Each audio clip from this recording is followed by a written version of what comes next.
आदिवासी से लेके जितना अदर कास्ट है, जैसे छोटा जात का हरिजन का हो, वो कहाँ बच्चा को स्कूल पढ़ाने सकता है, पढ़ाने नहीं सकता है। इसलिए उसका बच्चा कुछ 8 क्लास पढ़ता है, कोई मैट्रिक पास करता है, भागा जोगा छोड़ देता है, बाद में रांची कुल्ली करने देता है। कुल्ली करके आ रहा है, दारू पी रहा है, शादी ब्याह कर दिया, रोजगार विकास कहाँ से होगा गाँव घर का। तो इसने वोट रखना आप तो आयो बाबा भैया मैया बाबा जीत ला तो बुला ला। जोहार। झारखंड में त्रिस्तरीय पंचायत चुनाव का दौर चल रहा है और झारखंड में अभी तक 2 फेज का चुनाव समापन हो चुकी है। तीसरी फेज का 24 मई को समापन होने वाली है और आखिरी दौर का जो चुनाव है वो को समापन होगी। और अभी मैं मौजूद हूँ झारखंड की राजधानी रांची के रातू प्रखंड स्थित तिगरा पंचायत में और मेरे पीछे आप भीड़ देख सकते हैं। ये भीड़ चौथी चरण में होने वाले चुनाव को लेके कैंपेन चल रही है और उन्हीं के बीच में ये तमाम गांव के लोग मौजूद हैं और ये अपनी बातों को रख रहे हैं। चौथी चरण का जो चुनाव होने वाली है, मतदान होने वाली है, इस मतदान में 23 जिले के 72 प्रखंडों में मतदान होने वाली है और उसी दौर का जो कैंपेन अभियान जारी है। हम लोग जानने को कोशिश करते हैं यहाँ उपस्थित तमाम लोगों से के बीच में प्रत्याशी आए, क्या क्या बात को आप लोगों के बीच में रखें। वही चुनावी मुद्दा पे बात हुआ। अच्छा, जैसे कोई चीज़ का घट गया है, लाभ नहीं मिल रहा है, उस सब के बारे में बात हुआ यहाँ। 5 साल बाद कहा जाए तो 2 साल कोविड की वजह से चुनाव नहीं हो पाया, 7 साल बाद चुनाव हो रहा है। तो इससे जो 7 साल पहले जो चुनावी वादे किए गए थे, क्या आप लोगों का जो ज़रूरत थी वो तमाम सारा चीज़ योजनाएं पूरी हुई? पूरी नहीं हुई। तो क्या कहेंगे जो तमाम यहाँ पे प्रत्याशी आ रहे हैं, उन प्रत्याशियों के बीच आप क्या बात रखना चाहते हैं? बस हम तो एक ही बात रखना चाहेंगे, जो भी प्रत्याशी जीते कम से कम गांव मोहल्ला में थोड़ा ध्यान दे, जो वादा करके जाते वो पूरा करे। आपका जो गांव है राजधानी से सटा हुआ गांव है, तो क्या लगता है कि आपको जो विकास की चकाचौंध में जहाँ शहर आज जा रहा है, तो क्या आपके जो गांव है उसको भी उसके साथ में जोड़ा जा रहा है या नहीं जोड़ा जा रहा है? जोड़ा नहीं जा रहा है अभी तक, जो बगल बगल में है उसको जोड़ दिया, मगर गांव मोहल्ला में आकर अभी उतना काम नहीं हुआ है गांव मोहल्ला में। अच्छा, आपका गांव का स्थिति क्या है? अभी गांव का स्थिति तो जो पहले था वो भी वही हाल अभी है। कोई भी प्रत्याशी जीत के निकलता है, बड़ा बड़ा वादा करके निकल जाता है, वोट मिलता है, उसके बाद देखने भी नहीं आते हैं कि मोहल्ला कैसा है नहीं है, ये ध्यान भी नहीं आता है। जीतने के बाद कोई देखने भी नहीं आता है।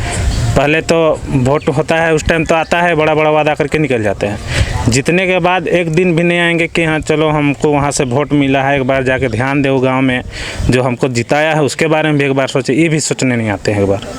अच्छा, आप लोग यूथ हैं, आप देख रहे हैं पॉलिटिक्स को कि समाज में किस तरह से बदलाव होना चाहिए, नया नया नेता आ रहे हैं, नए नए वादे किए जा रहे हैं, क्या देखते हैं आप लोग, क्या चाहते हैं, क्या बदलाव चाहते हैं? बस जो बोला हुआ था कि मतलब पूरा गांव में सबका कच्चा मकान टूट के पक्का मकान रहेगा, तो देखे सब तरफ खपड़ा का घर ही दिख रहा है, अभी तक कुछ नज़र नहीं आ रहा है। जैसा वादा हुआ था वैसा वादा के अनुसार काम ही नहीं हो रहा है। अच्छा, आप करते क्या करते हैं आप? बस काम धाम करते, कुल्ली कबाड़ी। पढ़ाई लिखाई हो गया। कितना तक पढ़ाई की है आप? 9 तक। तो क्या देखते हैं आप, मतलब किस तरह से आप इस चीज़ को देखते हैं कि हाँ हमें भी आने वाले समय में स्वरोजगार से जो आने वाले प्रतिनिधि है जो जीत के आएंगे हमको देंगे, किस तरह से देखते हैं?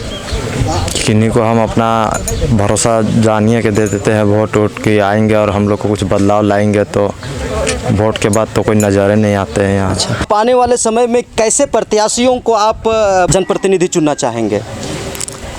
वैसे प्रत्याशी जो हमारी समस्या को सुने, वैसे प्रत्याशी हम लोग को चाहिए, जो हमारी समस्या को सुने, हमारे निदान करने का प्रयास करे, वैसे प्रत्याशी चाहिए हम लोग के बीच में। अब एक बताइए, आपका जो गांव है इसमें कितने जो गरीब तबके के लोग हैं, उनमें से कितने लोगों को वृद्धा पेंशन या जो इंदिरा आवास योजना जैसे है वो कितने लोगों तक पहुंचा और कितने लोगों तक नहीं पहुंचा है? आपके पास तो कुछ आंकड़े होंगे। हमारे यहाँ जितने भी गरीब तबके के लोग हैं, या जैसे मान लीजिए आज वृद्धा विधवा पेंशन की बात है जी, तो 50% अभी भी हमारे गरीब तबके के लोग तो ना तो आवास पहुंच पाई है और न तो वृद्धा विधवा पेंशन पहुंच पाया है। चूँकि हमारे गांव देहात का आदमी जैसे अभी भी अशिक्षित है, अशिक्षित के कारण वे डायरेक्ट ऑफिसर तक नहीं पहुंच पाते हैं। तो हमारे जितने भी प्रत्याशी आते हैं, प्रतिनिधि आते हैं, उनका दायित्व बनता है कि हम इनकी समस्या को वहां तक पहुंचाएं। लेकिन शायद ये हमारी विडंबना है, या तो हमारे प्रत्याशी यहाँ से जीत के जाने के बाद उनका सोच चेंज हो जाता है, जिसके कारण से वे हमारी समस्या को वहाँ तक नहीं पहुँचा पाते हैं, और अशिक्षित होने के कारण से हमारे जितने भी गरीब तबके के लोग हैं वे वहाँ तक जा नहीं पाते हैं, जिसके कारण आज भी 50% हमारे जितने भी गरीब तबके के लोग हैं वे इसी दलदल में धंसे हुए हैं और उसी जीना रोने का ज़िंदगी जिए रहे हैं।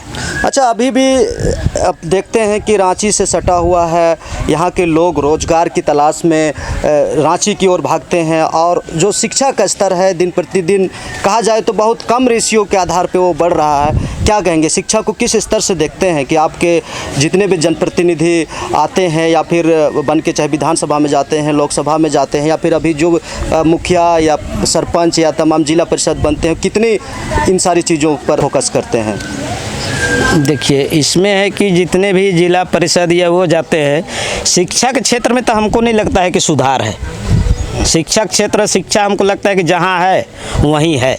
वही कारण है कि आज देहात का बच्चा या देहात आज आगे नहीं बढ़ पा रहा है, क्योंकि हम लोग के पास उतना इनकम नहीं है जो कि हम अपना बच्चा को अच्छा से अच्छा स्कूल में पढ़ा पाते हैं। क्योंकि जो भी जैसे मान लीजिए कि पूंजीपति लोग हैं, या मान लीजिए कि क्या कहेंगे कि विकसित परिवार है, वो तो अपने बच्चे को अच्छा से अच्छा शिक्षा दे लेते हैं प्राइवेट में पढ़ा के। लेकिन हम लोग उतना सक्षम नहीं है जो कि अच्छा से अच्छा शिक्षा दे पाए। तो सरकार या जो भी प्रतिनिधि यहाँ से जीत के जाते हैं, उनसे हम यही कहना चाहते हैं कि शिक्षा का जो स्तर है, जितने भी, यानी कहने का मतलब है कि सरकारी स्कूल जितने भी हैं उसको इतना कड़ा किया जाए कि प्राइवेट और सरकारी स्कूल में कोई अंतर ना रह जाए। जितने क्या कहेंगे कि क्वालिटी जितने प्राइवेट स्कूल में है उतना क्वालिटी सरकारी स्कूल को भी दिया जाए।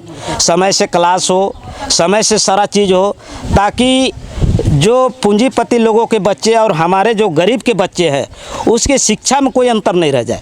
लेकिन आज का डेट में हम देखते हैं कि ये दोनों का शिक्षा का जो स्तर है उसमें काफ़ी अंतर है, क्योंकि हम लोग तो वहाँ तक पहुँच नहीं पाते हैं। जैसे मान लीजिए कि डीएवी हो गया, जेके इंटरनेशनल हो गया, इस सब में इतना फीस है कि हम लोग अपना परिवार को किसी तरह भरण पोषण करते हैं। तो वहाँ तक हमारा बच्चा को पढ़ाने का कोई दायित्व ही नहीं, सवाल ही नहीं खड़ा होता है कि हम वहाँ तक अपना बच्चा को पहुँचा पाते हैं, जिसके कारण आज शिक्षा भी देहात में इतना ज़्यादा है।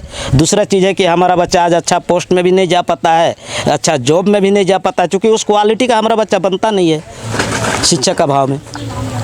आप सुन सकते हैं, बहुत सारे मुद्दे हैं जो कि आज इस पंचायत चुनाव के बीच में उठ रहे हैं, लेकिन जनता भी अपनी आवाज़ें उठा रही है। मैं और भी लोगों से रूबरू कराते हैं। दादा, आप लोग बताइए, आप लोग पर्ची पकड़े हुए हैं, आपके समक्ष कुछ प्रत्याशी शायद आए होंगे और आए भी हैं, हम देख रहे हैं। तो क्या कहेंगे, जो प्रत्याशी आपके बीच में बात रखने के लिए आए, आप क्या आपको प्रत्याशी आश्वासन दे रहे हैं? हमको यही चाहिए कि कुछ नहीं मिल रहा है ना, पानी पीने के लिए घर धुरा नहीं मिल रहा है, आधा आदमी को मिल रहा है और हमको नहीं मिला है। अच्छा, आधा आदमी को कैसे मिला? अगर मान के चले जल मीनार लगा हुआ है तो सारे लोगों को वहाँ सारे लोग यूज कर सकते हैं। सुनने में तो आता है कि सभी को मिल जाएगा, कच्ची मकान टूट जाएगा और पक्का मकान मिलेगा, लेकिन कब मिलेगा ये भविष्य जैसा। क्या करते हैं? बस बांस का काम करते हैं, परिवार चला रहे हैं। अच्छा, बांस का जो टकरा वगैरह होता है, टकरा टुकरी होता है, वो सारा चीज बना। कितना कमा लेते हैं आप? कितना कमाएंगे? 150, 200, 300। अच्छा, आपका ये जो बस्ती है, इस बस्ती के बारे में बताइए। आप मतलब कितने लोग इस बस्ती में रहते हैं? यहाँ जी, यहाँ बस्ती में तो बहुत हैं। अभी महली समाज में मान लीजिए कि 40, 45, 50 घर के हैं। अच्छा, तो घर महली समाज के 40-45 परिवार के लोग रहते हैं, तो उन लोगों को कितने लोगों को रोजगार में मतलब घर मिला है? घर मिला होगा करीबन 6-7 आदमी को। 6-7 आदमी को, बाकी लोगों को नहीं मिला है। अच्छा, आप ये बताइए, आप करते क्या हैं? हम तो खेती बाड़ी करते हैं, बांसों काम करते हैं। अच्छा, बहुत सारा धंधा करते हैं जीने के लिए। अच्छा, अभी जो पंचायत चुनाव हो रहा है, इस पंचायत चुनाव के बीच में चाहे मुखिया हो, पंचायत समिति हो, जिला परिषद हो, तमाम लोग आ रहे हैं। तमाम लोग आ रहे हैं जी। चाहे तो विधायक हो, चाहे मंत्री हो। तो क्या मांग करते हैं? सबसे पहले हम मांग करते हैं शिक्षा के विषय में। जी। गांव का बच्चा अगर कोई अच्छा से पढ़े लिखे, अपना वो एक तो रोजगार हो जाएगा।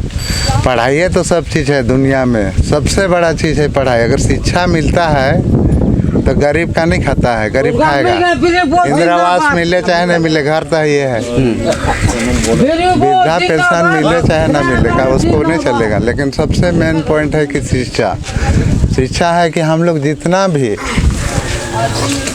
आदिवासी से लेके जितना अदर कास्ट है, जैसे छोटा जात का, हरिजन का हो, वो कहाँ है बच्चा को स्कूल पढ़ा नहीं सकता है, पढ़ाने नहीं सकता है। इसलिए उसका बच्चा कुछ 8 क्लास पढ़ता है, कोई मैट्रिक पास करता है, भागा जोगा छोड़ देता है, बाद में रांची कुल्ली करने देता है। कुल्ली करके आ रहा है, दारू पी रहा है, शादी ब्याह कर दिया, रोजगार विकास कहाँ से होगा गाँव घर का? कहना है ना कि गांव का स्कूल हो, चाहे शहर का हो, चाहे कहीं का हो, स्कूल में अच्छा टीचर होना चाहिए, बच्चा को अच्छा पढ़ाई लिखाई होना चाहिए, खाना मिले ना मिले, कपड़ा मिले चाहे ना मिले। मान लीजिए नौटोली में 8 क्लास तक है, उसमें टीचर 2 है, बच्चा है 200, कैसे पढ़ेगा बच्चा? अच्छा, ये बताइए, आपका जो गांव है, इस गांव में कितने % लोग जो है, कितने लोग हैं ग्रेजुएशन किए हैं? ग्रेजुएशन कितना होगा 10 गो, लगभग 10-12 गो। और दूसरी चीज़ बताइए कि कितने लोग जॉब कर रहे हैं? जॉब भी कहाँ करेगा, पढ़वे लिखवे नहीं करता है तो कहाँ से करेगा? अच्छा, कोई है 2-4 गो, कैसे नहीं रहेगा? जो हर एक गाँव में रहता है 5 गो 10 गो तो रह ही जाता है। तो आप किस तरह से बदलाव चाह रहे हैं? कैसे प्रत्याशियों को ढूंढना चाह रहे हैं? प्रत्याशी हमको अच्छा मिलना चाहिए, शिक्षा में सबसे ज़्यादा ध्यान देना चाहिए, और गांव घर में नाला हो, रोड हो, बिजली हो, वो तो कोई ना कोई बनाइए लेगा। कोई प्रत्याशी आएगा तो मेकिट सबसे बढ़ चढ़ के हमको शिक्षा में ध्यान देना चाहिए। जी। और मन जगह बहुत सारा नेता मन आवत हैं, का कहे चाहबा, कैसन आदमी को वोट देबा? कैसन आदमी के जे राज चलाता है, जे गाँव कर आदमी के देखता है, गरीब के देखता है, गरीबी के घर मकान के चुनता है, जेकर खाए पिए रखे से के चुनता है, जे बाल बुतरू के पढ़ाई लिखाई नहीं पा रहे थे से के चुनता है, उके जो ना कहबई है। तो इसने वोट रखना आप तो आइयो बाबा भैया मैया बाबा जीतला तो बुला ला, ना तो गरीब के देखबा तो ना तो अमीर के देखबा तो। जे अमीर रहता है नी ओकर पेट ढिक जाता है, और गरीब के कखनो नहीं देखबा तो के सारा दुनिया देखा थे, वोटर्स मने देखा था, तो का कहबे आदमी के, का कहबे? हम बिना पैसा कर वोट देबो, और तो हमार काम बनाओ है के कहबो, और कुछ नहीं कहबो। और कैसन आदमी को वोट देबे? जे सही रहता उसे के देबो। कैसे सही रहता मतलब? कैसे नहीं रहता सही, उकर काम करे कर रहता सब कोई। तो जगह आके मीठा मीठा बोलता हो वैसन कि काम करे वाला कि पढ़ल लिखल वाला कि कैसन?